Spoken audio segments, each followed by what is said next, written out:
Hello guys, welcome back to my YouTube channel. So, ito na guys yung part 2 ng ating cellphone repairing. So, ngayon meron naman tayong repairing. So, ang model po ay Vivo Y91C. So, yan. So, makita nyo naman guys kung gaano kabasag yung screen. So, ilawan natin. Yan. Sobrang basag, di mapakinabangan. So, yan guys. Bago tayo mag-umpisa sa ating gagawin, so salamat nga pala sa sa iPart Expert. So dito tayo kumukuha ng mga LCD ng cellphone, sobrang quality at legit yung kanilang LCD. Sa pagkakapacking pa lang, ayan guys, kita nyo kung gaano kaganda yung pagkapacking. Ayan, so iPart Expert. Yan. Sa mga bago tayo magbisa guys, mga bago dyan, so huwag kalimutan mag-subscribe, likes and share video. So CNK Mix Vlog, CNK Electronic Vlogs sa Facebook, at ang aking official account naman po ay Arnel Militante. Sa nais mga mag-contact or magpa second option sa mga gadgets, ano po, kasi minsan nag-explore rin tayo, nagtatanong ng mga price pagpapa-repair ng ating mga gadgets. So pwede kayo mag-contact sa akin if ever na gusto nyo po. So and guys, umpisa na natin yung ating i-repair. So bagong data, papalaw na lang po sa aking Facebook account at pa-subscribe na lang po sa ating Facebook channel. So salamat po sa patuloy na pagsuporta sa aking channel. So umpisa na guys yung pag-repair ng LCD, pag-replace ng LCD ng Vivo Y91C. So dito guys, Vivo Y91C, marami nagtatanong din dito siguro kung walang available ng Vivo Y91C, kung pwede nga bang ilagay yung Vivo Y91 or Y1S. So ayan guys, sagutin natin yung inyong mga katanungan. So ito guys, ang Vivo Y91C, Y93, 93S, Y91, Y95 at Y1S ay isa lang po ang LCD. Isa lang po ang model ng LCD nila. Para-parehas sila ng LCD. Nagkaiba lang sila sa hardware at sa firmware na ginagamit. May konting dagdag yung iba, kaya iba yung pangalan, yung Y95, pero ang LCD po ay same lang. So yun guys, salamat. Sana ay nakatulong to sa inyong video na to. So panoorin nyo hanggang dulo para sa mga nais mag DIY ng pagkakabit ng LCD. So meron kayong idea kung paano magkakabit ng maayos. So ayun guys, unang una, ito na buksan ko na kasi yung cellphone. So meron akong video, previous video dyan sa channel natin. Pwede nyo i-play na lang dun kung paano mag-disassemble ng cellphone. Nakalagay dun tawag dito, Vivo Y11 LCD replacement. Andun yung step by step ng pag-disassemble ng cellphone. So ito na disassemble ko na yung likod. So magta-try na lang tayo ng LCD kung gagana ba yung LCD or functionable pa yung cellphone, kasi nila sa atin siya ni client ay basag-basag na yung screen. So wala nang power, totally dead. Check natin kung bubuhay. So and guys, angat nyo lang yung wire ng LCD, i-unplug lang yung wire ng LCD, then i-plug natin yung bagong LCD.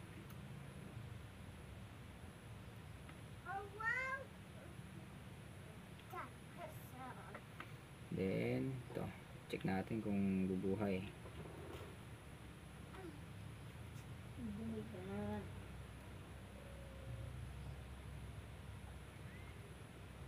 Ayun guys, so nag-display siya. So lubat na lubat pa, kaya charge muna natin ng matagal-tagal. So ayan, bali buhay naman na siya guys, kaya lang lubat na lubat pa. Ulitin natin.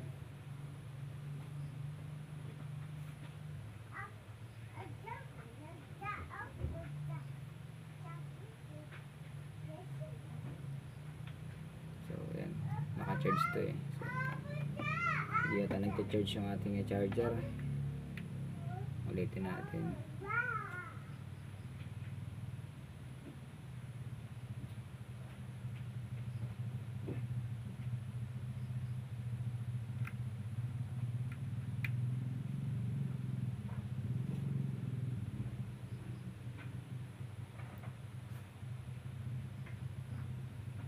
Wait lang guys at medyo nagpapalya. Hindi ko matay. Medyo may head na dadalhin dito.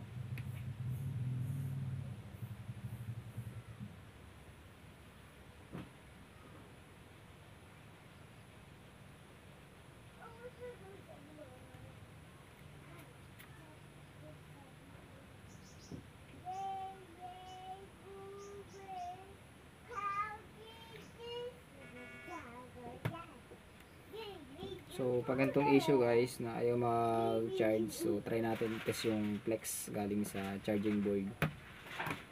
So ayan, pakita ko sa Y91C kasi tatlo lang yung flex natin dito, yung LCD, battery at yung charging. So unplug natin yung charging.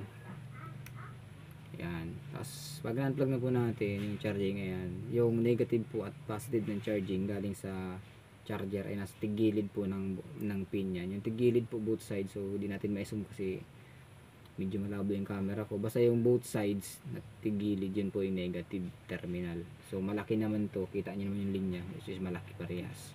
Yun po yung negative at positive. So try natin tester.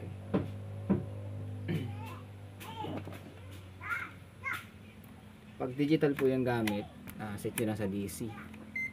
Ayan. Then yan po, naka DC lang yung aking tester. So kung nagtatanong kayo kung paano ma-check yung accurate yung reading kung nagpapasok yung charging, dapat ang reading ng tester ay 5 volts, 5.2, 5.1 something ganyan, basta sa 5 volts. Bali ito guys, hindi natin makita din masyado sa cellphone, so bagsak yung reading. Pakita ko sa inyo guys, nabagsak yung ating reading. Ayan guys, so 3.2, ayan 3 3.1, yan 3.5. So bagsak yan guys. So bago natin magpalit ng LCD, maglinis muna tayo ng charging pin. So guys, wait lang, i-post na muna yung video. Sa mga tatanong guys kung paano maglinis ng charging pin, so madali lang. Dapat may ganito tayo, safety metallic tweezer. So yan, pansinin nyo yung butas yan, napakaliit lang. Ayan guys, medyo malabo yung camera ko, pansyan nyo na. So kaya lang natin linisin yung mga may mga grooves siya dun sa loob na maliliit. Nandun yung mga layer nung terminal plate na nilalapatan ng charger. So kailangan malinis siya para yung labas ng power sa tigilid dito sa both sides din, yung negative and positive, dapat 5 volts din. So ito, nalinisan ko na guys, hindi ko lang nag-video na. So ito, try natin.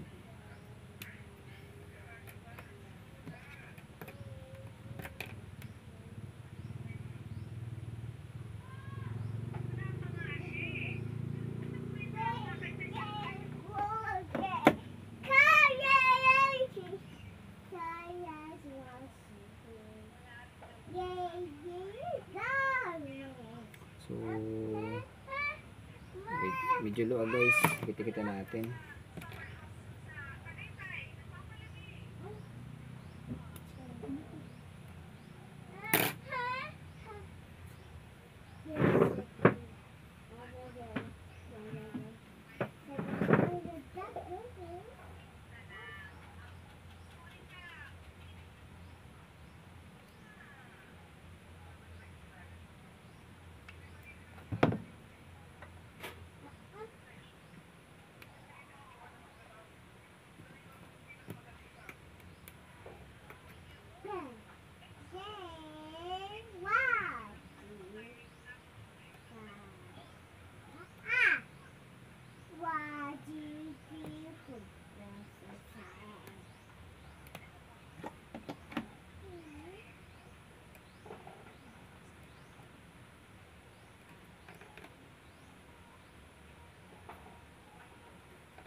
So ayan guys, so wala nang remedyo yung charging pin, so palitan na natin ng bago.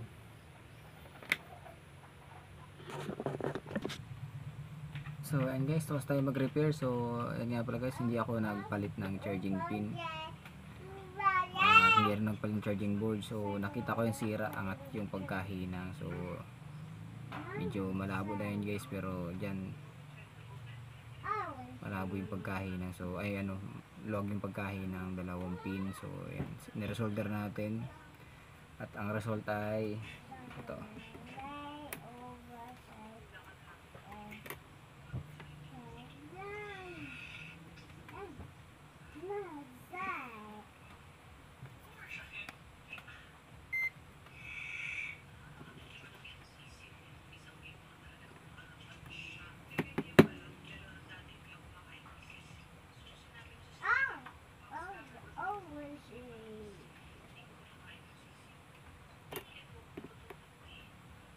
Ayan. So meron tayong 5.2 volts or 5.53. So yan guys, good na goods na yan. So charge na natin. Tapos post ko lang muna ito guys. Balikan ko kayo pag nag-charge yung cellphone at convert LCD. So yan guys, tanggalin tayo yung LCD kasi angat na siya. So angat na siya, kaya yun, hinila ko na lang. So pasensya na guys, medyo maingay ng konti, baka kasi. So yan, bago natin ilagay yung bagong LCD, ang normal na ginagawa natin dito guys ay nilinis muna yung gilid ng frame para pagdikit, apply ng panibagong adhesive. So lapat na lapat. So yan guys, linisin ta muna, tanggalin yung mga bubog.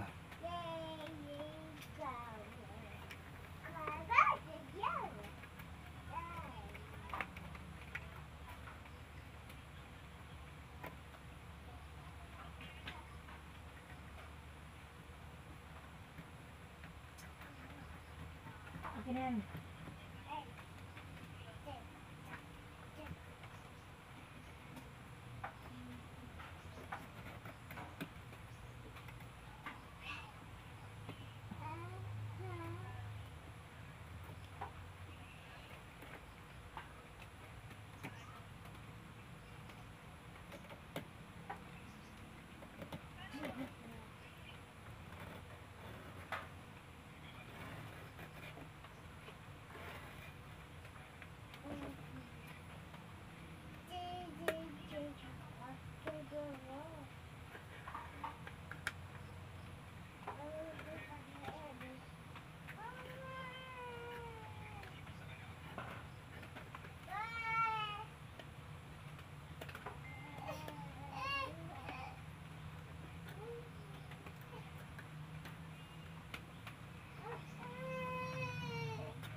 Wala ka na, pasok na. Gabi na rin natin.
So yun guys, dapat meron kayo guys ganito, wipes na maliit.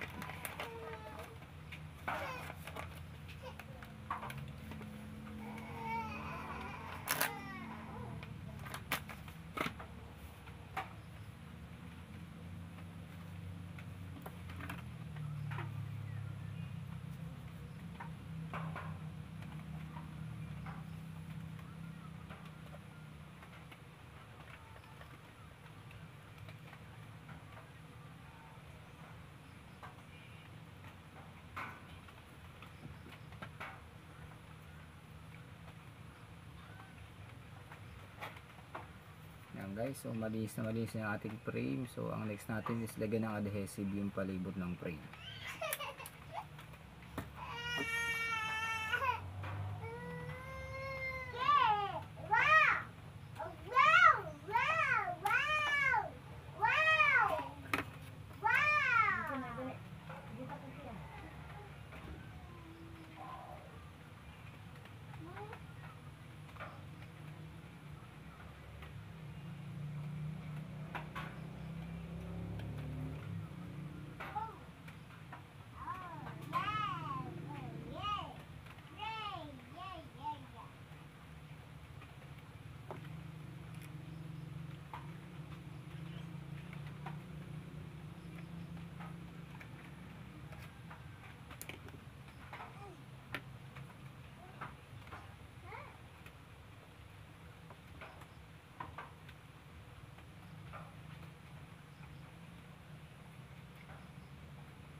Tapos dito guys, bago natin ilapat yung LCD, tikalin natin yung mga protective film. Yan, number 1 sa may camera, protective film, tikalin natin. Kasi yung ibang LCD may ganito, iba wala. Pag wala namang ganito, pag walang nakalagay na ganito, walang alisin. So pag may nakalagay, alisin ninyo. Pangalawa natin sa may wire, to.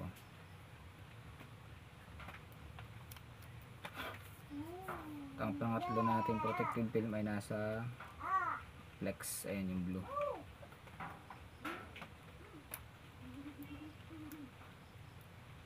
Yan.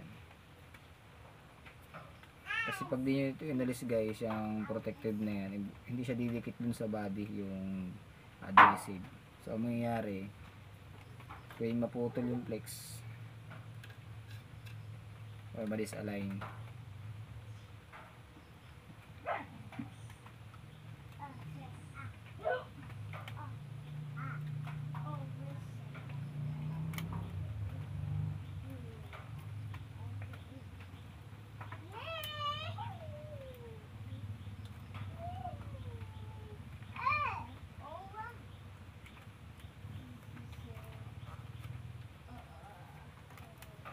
So yan, pag na-plug natin na maayos, balik na natin to. Tsaka natin ilagay yung battery. So bago natin ilagay yung battery, dapat yung battery maganda rin, flat na flat. So hinutin natin muna bago natin ibalik yung battery.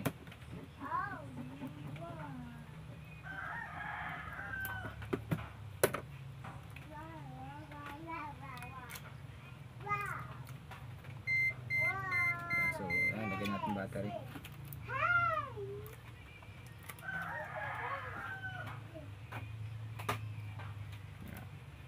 Then lagyan natin yung ito, connector guard. So siya kayo guys, hindi nyo kita yung ginagawa ko kasi wala akong taga hawak ng camera. So vlog tayo ngayon guys.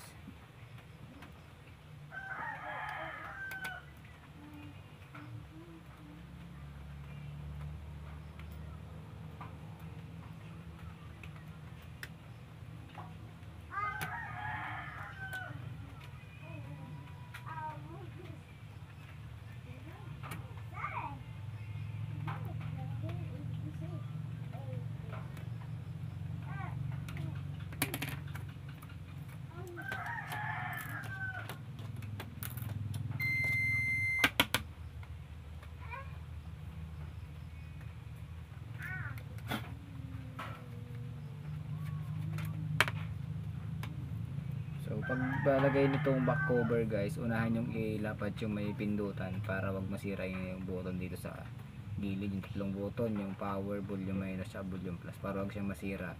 Unahan yung ilapat yung holder ganyan.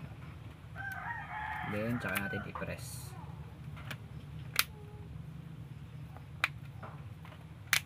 Yun o, malo lang kasimple.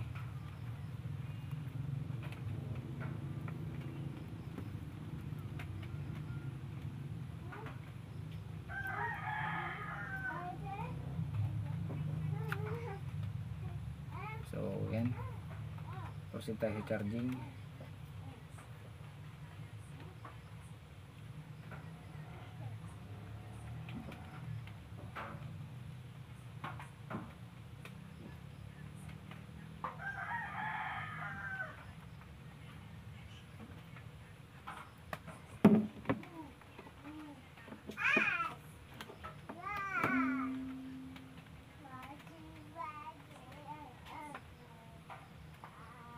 Yan, buhay na, nag-loss ang charging.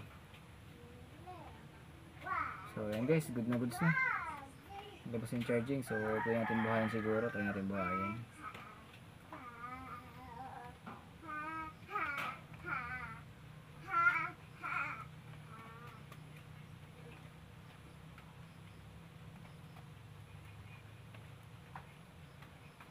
So yan guys, sobrang lobat pa kaya hindi pa mabuhay. So update ko na lang kay mamaya pag nag-charge na kahit 1%. So papakita ko sa inyo na gumagana siya complete. So ito na guys yung update, magbuhay na siya.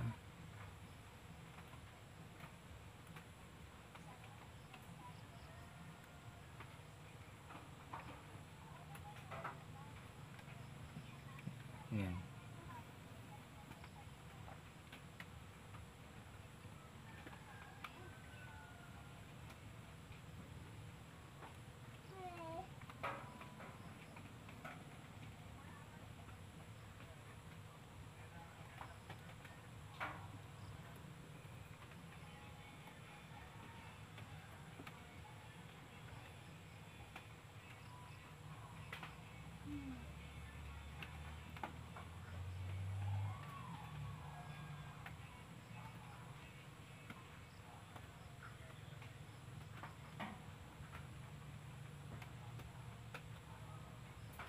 Yun, buhay na guys. So nag-loading.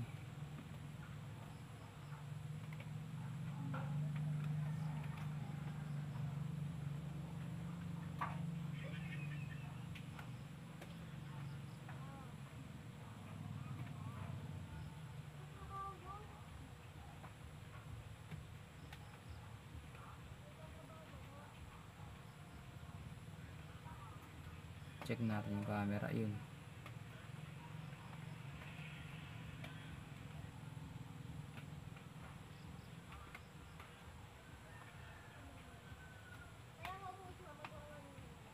Medyo malabo-labo lang ng konti kasi siyempre luma na rin, tsaka naapektuhan ng pagkabasag ng LCD. So yan guys, goods na goods na yung ating ginawang cellphone. So hanggang dito na lang guys. Salamat sa panonood sa aking munting tutorial. So naway may natutunan kayo kahit konti. So muli po ay maraming salamat sa inyong lahat, at sana po ay nakasubscribe na po kayo at naka-likes na rin po ng aking video.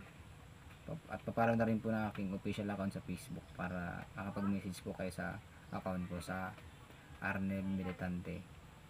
So ang logo po nun ay CNK. So madaling mahanap po kasi CNK Electronic Vlogs po yung logo nun. Ayun guys, hanggang dito lang tayo. Thank you ulit.